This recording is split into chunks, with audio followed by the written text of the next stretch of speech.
If you've played through Fire Emblem Awakening, you're probably familiar with this amazing song. However, even if you haven't played through Awakening or you don't know too much about the Fire Emblem games, I hope you'll join me as I explain why I love this outstanding piece of music.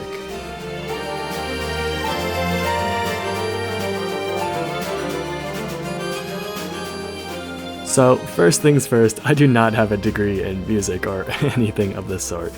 This is just me speaking purely from passion as a fan of the series and the music. Second, beware spoilers. I'm going to be covering things that happen in the finale of this game, so consider yourself warned. Anyways, on to the music. This song, titled Id Purpose, plays during the final chapter or the final battle of the game, so you know it's going to be this rousing, inspirational piece. Let's take a moment and listen to some key parts of this song.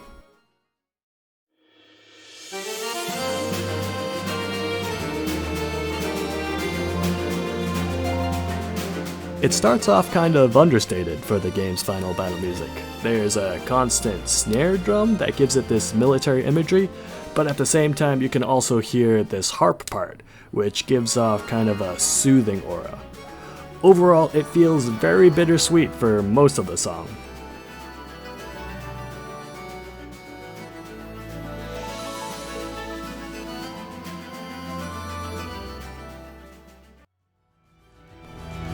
But then, around 2 minutes and 30 seconds, that's when it gets elevated into something that's truly legendary.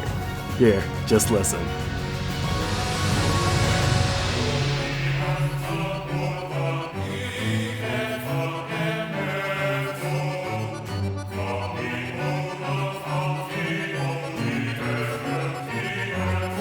Man, I love those Latin vocals.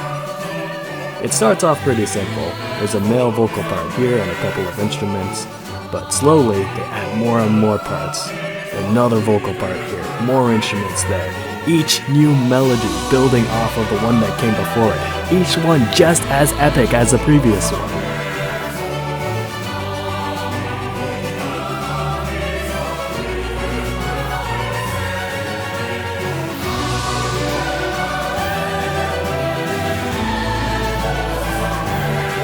Eventually, all these parts combine into this grandiose musical tapestry that's truly befitting of the Fire Emblem series.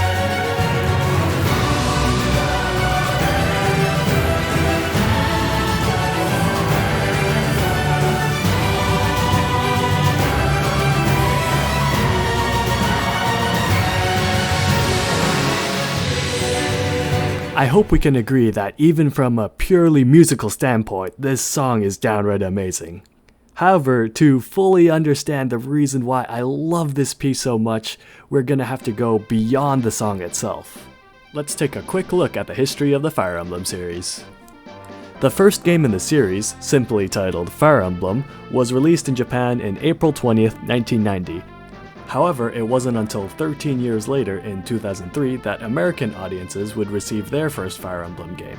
Technically the 7th game in the series, this game was confusingly also titled Fire Emblem. Fast forward another 9 years and that brings us to Fire Emblem Awakening, released in 2012, the 13th entry in this long-running series. In terms of gameplay, Fire Emblem is a turn-based strategy. The player and the AI take turns positioning and attacking with their units. Set in a fantasy world filled with magic and dragons, some of the units include archers, sorcerers, thieves, and Pegasus Knights. There are quite a few things unique to the Fire Emblem series compared to other games in the turn-based strategy genre. For one, when your units gain enough experience to level up, the stat gains are random. For example, let's take a look at Gaius, our resident thief from Awakening. We can see here on this chart that every time he levels up, he has a 35% chance of raising his luck. Let's level him up a couple times to see what happens.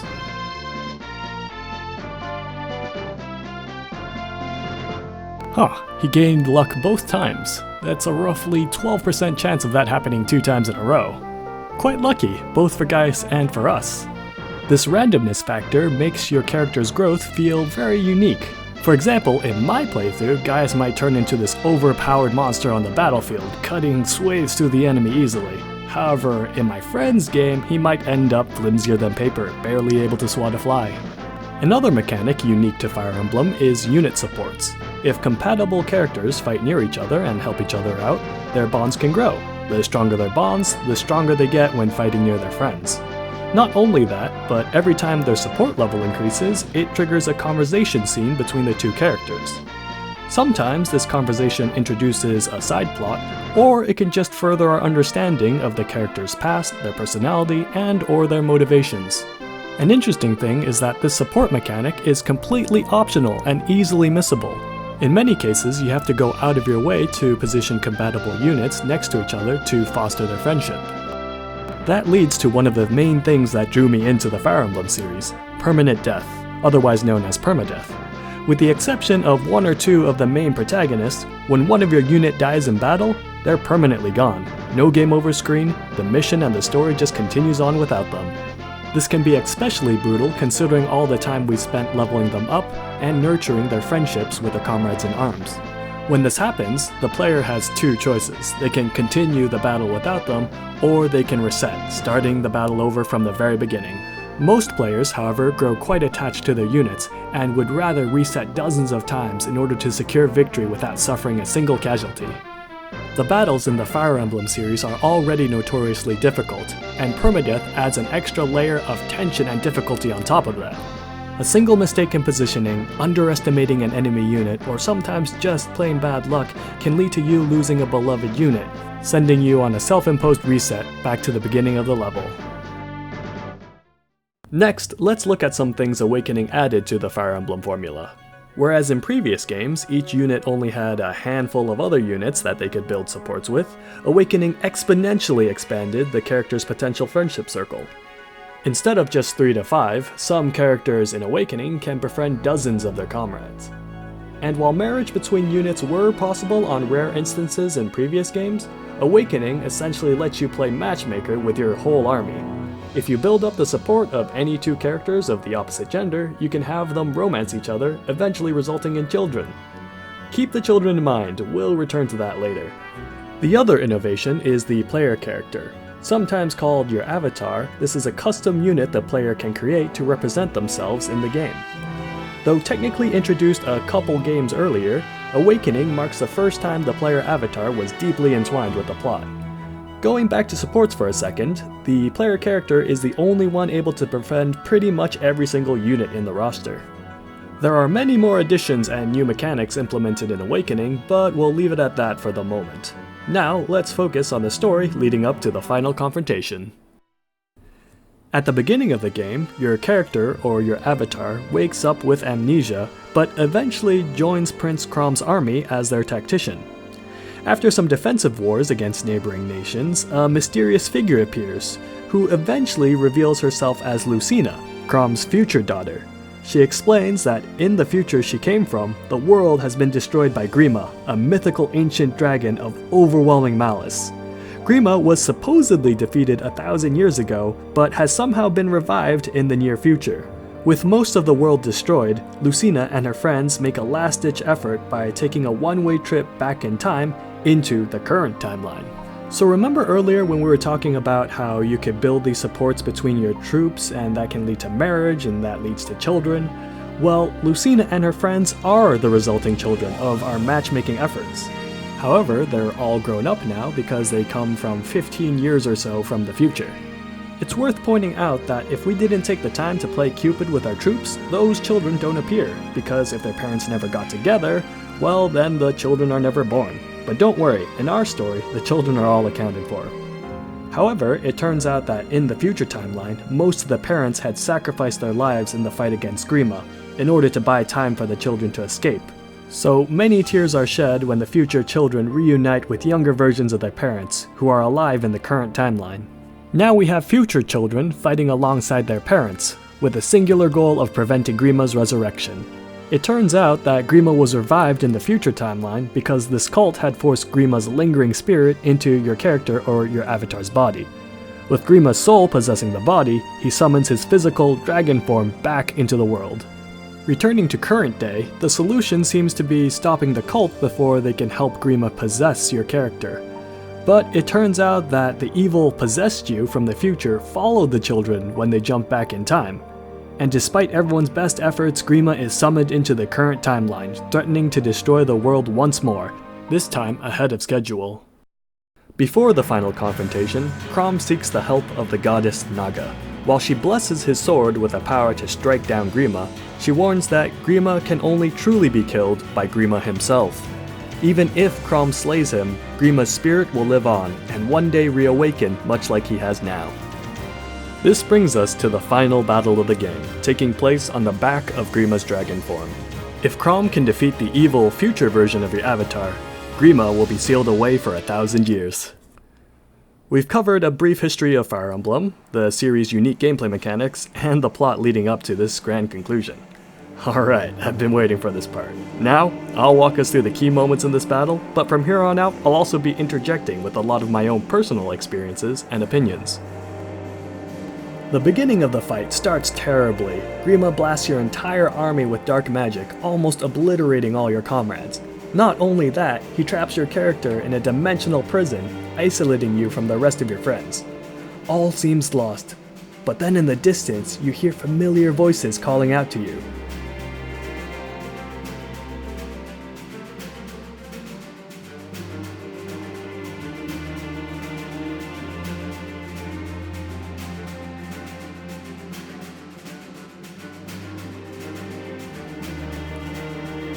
With newfound strength, your character breaks out of Grima's prison and rejoins the fight.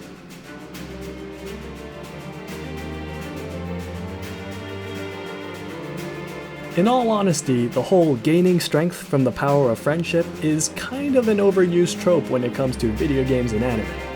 But Awakening does it so well because this isn't just an arbitrary scene. We as the player had to make an active effort to get to know and befriend these characters with our avatar. I personally spent over a dozen hours raising support levels between my character and every single unit in the army. So when our allies call out to us through the darkness, this scene is rewarding us for taking the time to develop all those relationships.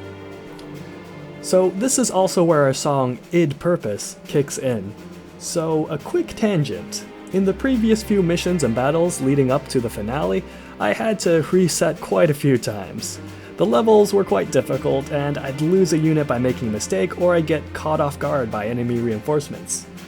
So before going into the final mission, I was expecting to have to reset the level a few times before I can beat it without losing anyone. The boss might have a secret attack or a skill, or maybe it'd take me a few tries to figure out the right formation to approach the boss. But when the music started playing in this scene, this sense of determination came over me, and I thought, you know what? No more deaths, no more resets. We're gonna beat this right here, right now. It was completely baseless of me to assert that, and my track record in the previous battles would suggest otherwise.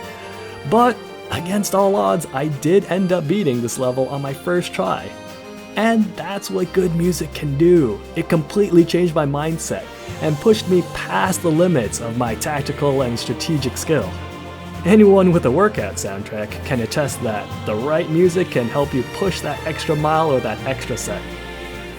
So the battle starts, and the goal is for Chrom to land a killing blow on Grima, thus incapacitating the fell dragon for 1,000 years. But partway through the battle, your character realizes there is a way to permanently rid the world of Grima. Remember, Naga had mentioned that only Grima can permanently kill Grima. And your character is Grima, just from a different timeline.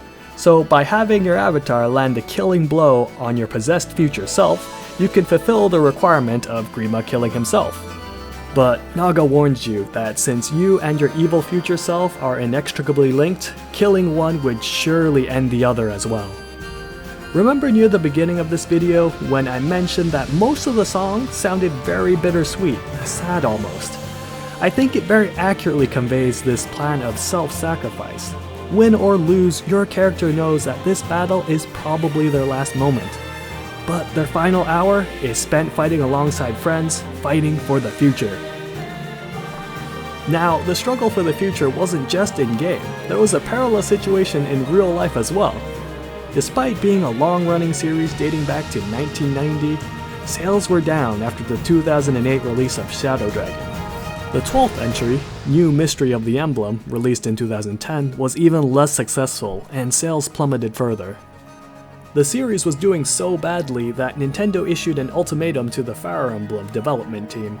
If the next game did not sell at least 2,500 copies, the Fire Emblem series would be cancelled. There was a very real chance that the 13th game in the series, Awakening, could have been the final Fire Emblem game. Here we have an excerpt from an interview with Awakening's producer, Yamagami Hitoshi, where he reveals that they made the game intending it to be the last. He goes on to explain, and the members said, "This is going to be the last one, so let's put in everything we want so we don't have any regrets." Then we had a big list of different things. I want to do this, and I want to do this, and the result was Awakening. Now, I know it's not like the artists or the writers of the game had a hand in the creation of this song, but you can almost hear everyone's passion, their dedication, as they go all in on their final project. Exponentially increasing the amount of unit supports, adding in marriage and children, the pair-up mechanics, stuffing every idea they had into this game. The development team, they weren't content just to go quietly into the night. If this was to be the last Fire Emblem game, then so be it. But have Awakening make a statement that this is the epitome of Fire Emblem. This is the greatness the series is capable of. A statement that Fire Emblem would end on the highest of notes. And this song, whether or not it's on purpose, captures that feeling so well.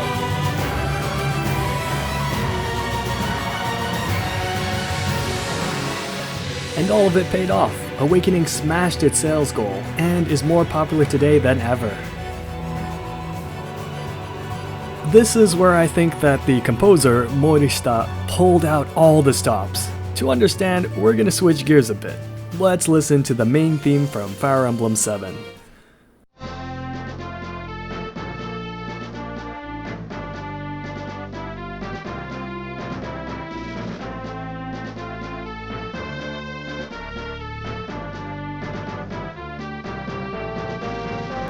I said the main theme from Fire Emblem 7, but this, in fact, is the main theme of the whole series. If you've played even one Fire Emblem game, you've heard this theme. Even if you haven't played, you might have heard it in Super Smash Bros. Here it is again, but in Fire Emblem Echoes, the 15th game in the series.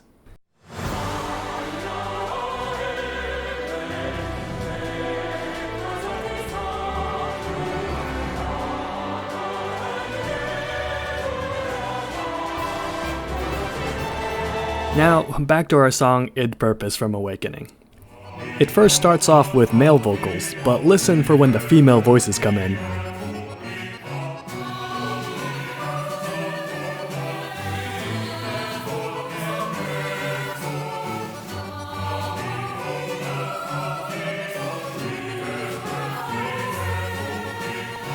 Did you hear that? That's the main theme, but adjusted into a minor key.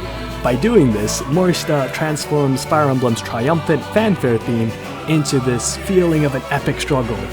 I honestly believe that this was his ace up the sleeve that he was saving for Awakening, because inserting the main theme into a final boss battle is a bold move, one that you can't replicate again anytime soon. Case in point, none of the final battle themes in any games previous or after Awakening contain the main theme. By including this musical landmark, the composer draws upon all the players' experiences and memories with any of the Fire Emblem games, and condenses it all into this one moment, this one battle. And honestly, this is one of the biggest reasons I love this song.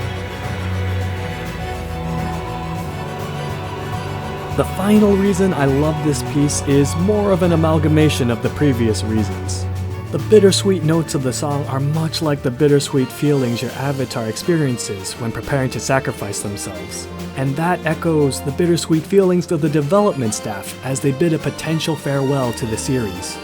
And just as your army is forced to make a last stand against the end of the world, the development team was also forced to make a last stand against the end of the Fire Emblem series. Both sides giving it their all and laying everything they had on the line. This music just so perfectly encapsulates both the in-game and real-life struggles. This piece is the apotheosis of not just the final battle, not just this game, but the Fire Emblem series in its entirety, and that is why I love this song. Thank you so much for watching.